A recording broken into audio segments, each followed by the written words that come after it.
Hello বন্ধুরা, তো সবাইকে আমার একটা নতুন মিনি ব্লগে অনেক অনেক ওয়েলকাম। আমাদের বাড়িতে আজকে হচ্ছে একটা পুজো।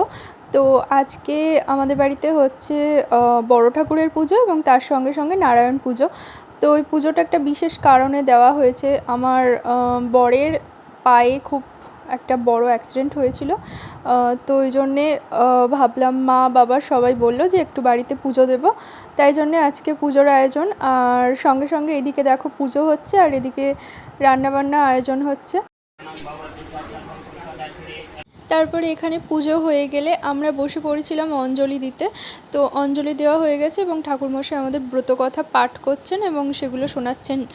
তো এখানে পুজো শেষ হতে হতে বেশ সন্ধে হয়ে গেছিলো। অ্যাকচুয়ালি সন্ধে না, সন্ধ্যের পরে পুজো শেষ হয়েছে।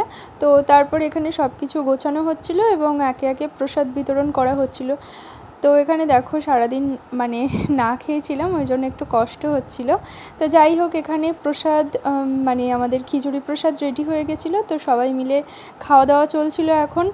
আর প্রায় সবার খাওয়া দাওয়া এখানে শেষ হয়ে গেছিলো এবং আমরা এবার খেতে বসবো, মানে বাড়ির লোকজন যারা আছে।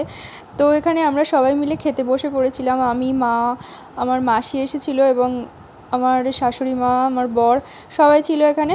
তো এখানে প্রথমে আমাদের দেওয়া হয়েছিল সিন্নি প্রসাদ এবং যেটা আমার খুবই প্রিয়। তো এখানে সিন্নি প্রসাদ খাওয়া হয়ে গেলে তারপরে খিচুড়ি দিয়েছিল আর খিচুড়িটা খুব টেস্টি হয়েছিল। তো যাই হোক, আজকের ভিডিওটা এই পর্যন্তই। দেখা হবে পরের কোনো ব্লগে। তো টাটা, বাই।